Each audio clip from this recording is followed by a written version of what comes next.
Hey YouTube, it's Big Lord from Kern County Foam Flingers coming back at you with another video here, and today we're going to discuss lipos. Ooh, scary.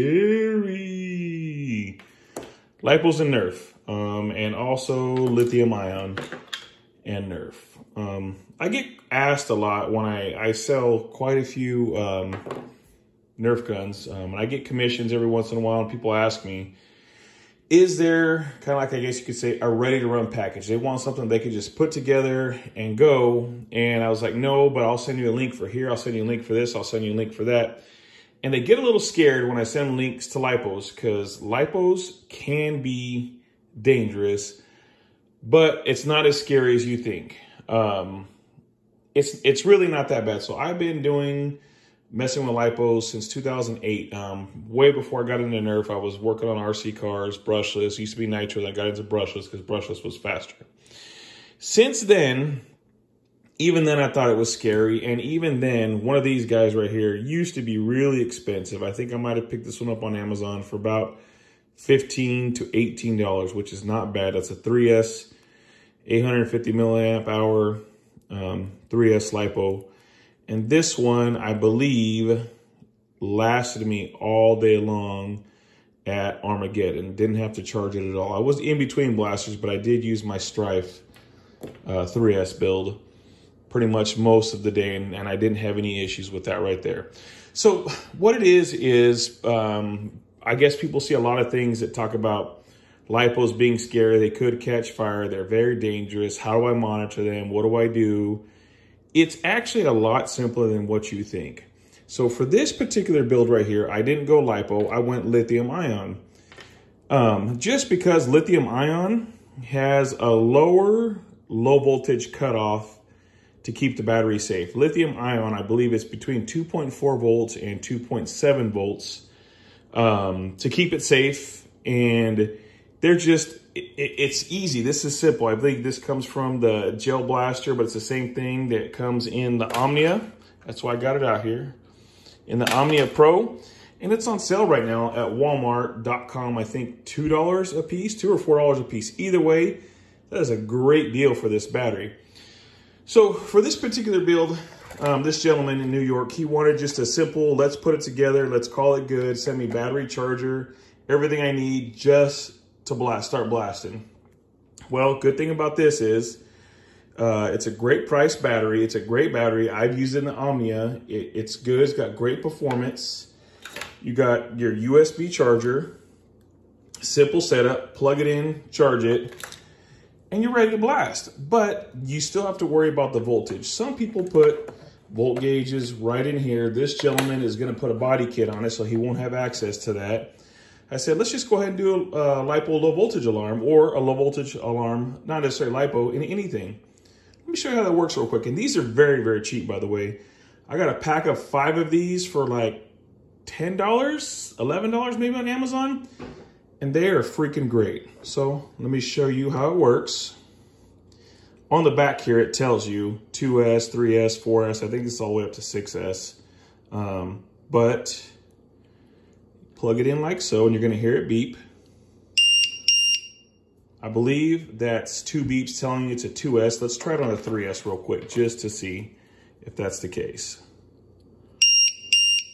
Oh, just 2 beeps telling you it's turned on. So that is what you're going to hear when it starts going off. But it's going to start going off constantly. Beep, beep, beep, beep, beep, beep, beep, beep, beep, letting you know, hey, it's time to shut me down. But the cool thing about this right here, you could set the low voltage cutoff. Like I said, lipos, I will never go more than 3.2 volts per cell, lower than 3.2.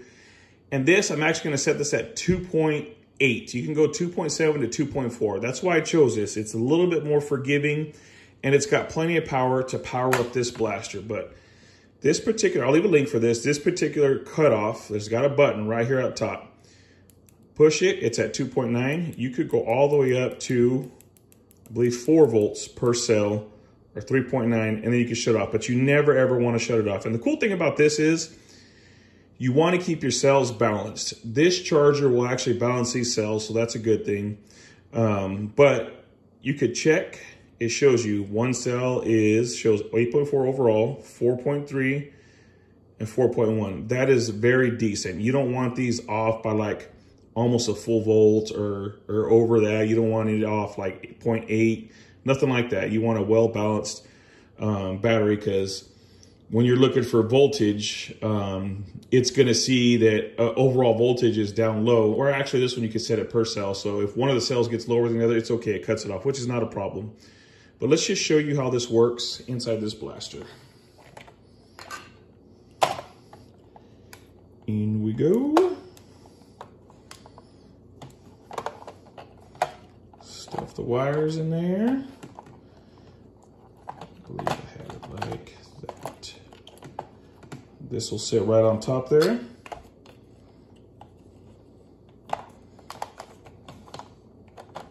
Put the door on.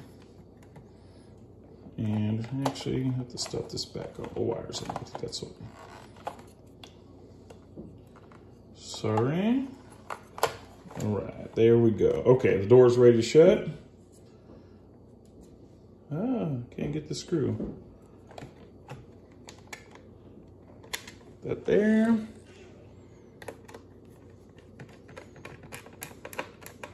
Boom, you're ready to go.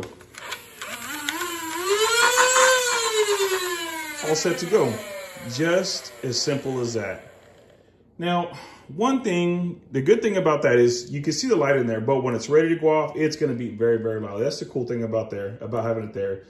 There is an option to print this battery, to print a battery door. It's got the low voltage gauge on there, but you got to worry about the connections and everything like that. This is just the simplest, easiest way to go.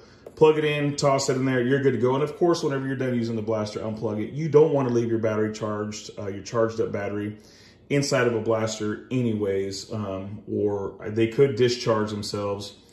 If they're plugged in, there's a possibility there could be a leach from the system, and it could drain the battery down. So it's always best just to unplug it. So that's pretty much it. Simple, easy, nice build. And of course, when you're running lipos or lithium ion, one thing you want to have a lipo battery case. This is where I keep all my lipos at. I'll leave a link for this as well. It's supposed to be fireproof in case something does happen to one of these. I keep all of them in there. I've never seen a lipo catch fire, not in a Nerf gun. I have seen it catch fire in RC cars. Of course, with RC cars, you're gonna have higher amp draw. You're gonna have the speed control that could malfunction due to the abuse of the RC cars. I think you would have to severely, severely abuse a Nerf gun to get it to catch fire. So I think you're going to be safe there. I've never seen one catch fire, like I said, but it's a possibility. So you should always use caution. These are just recommended voltages that I use, that I have never had issue with. You don't want to go too low. You could possibly ruin the battery, and the charge will never come back. And who wants to ruin a battery? Yes, they have gotten way cheaper, but if that's money you don't have to spend, let's not spend it. The cool thing about these two blasters, and that's the only reason why I have them out here. The Stripe X has got low voltage cutoff built in to, I haven't shot this one enough to find out how long it takes to run it low. And same with the Omnia Pro, it's got low voltage built in to the circuit board, which is right around here somewhere inside. I think this one is actually built into the battery itself, which is pretty cool.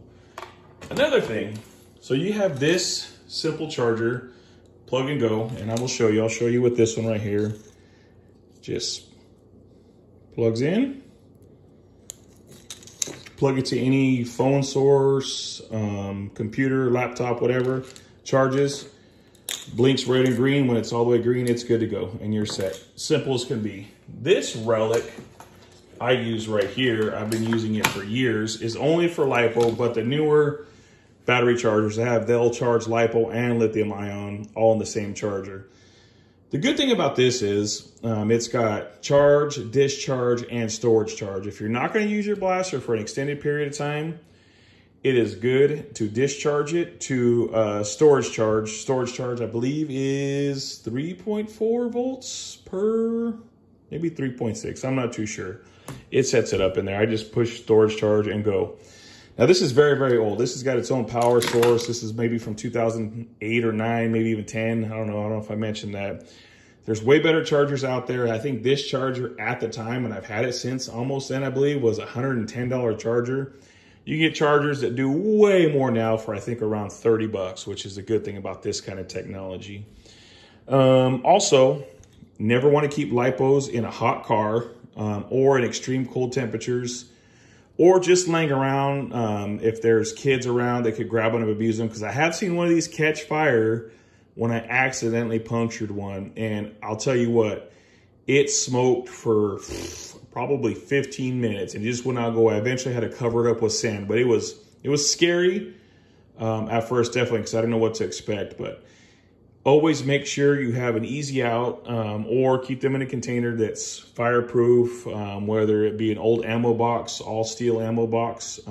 Just keep them safe, keep them away. And that's pretty much it. Lipos aren't as scary as you think they would be. Best part about them is they increase the performance of the blaster. Last way longer than AA batteries would in a high performance blaster. And they're just so compact. This right here packs as much punch as 8 AA batteries. 11.4, 8, 9, 6? Either way, I mean, you have an 11.1 in like the MK3. The performance and the rev time is better using this than it would be 8 AA batteries. So that's pretty cool. So don't be afraid to try a lipo. If you guys have any questions, concerns, if I said something wrong, feel free to correct me. Just throwing this information out there in case you're scared of running a lipo. Don't be scared, just do it. Big Lord, Kern County Foam Flingers out. Hey guys, thanks for watching my Gims mod style video. Hope you guys enjoyed it. One thing I forgot to mention, in case you guys don't know who Gims Mods is, give them a like and follow. Got a bunch of great videos. I'll post a link down below. If you're still not comfortable running the lipos or lithium ion in this form, Not Enough Nerf, also great guy, lots of great videos. I'll post their links down below. Give them both a follow and a subscribe. He's got a great informational video about AA size lithium ions. Plenty of information. He can tell you way better than I can. Check it out. I'll post a link for that video as well, but give those guys a check out, and just you'll enjoy all their content. But I hope you like this video. Anything else? Any questions, comments, concerns? You guys want to critique me? Whatever. I don't care. Post it all down below. Thank you. Big Lord, Kern County Foam Flingers out.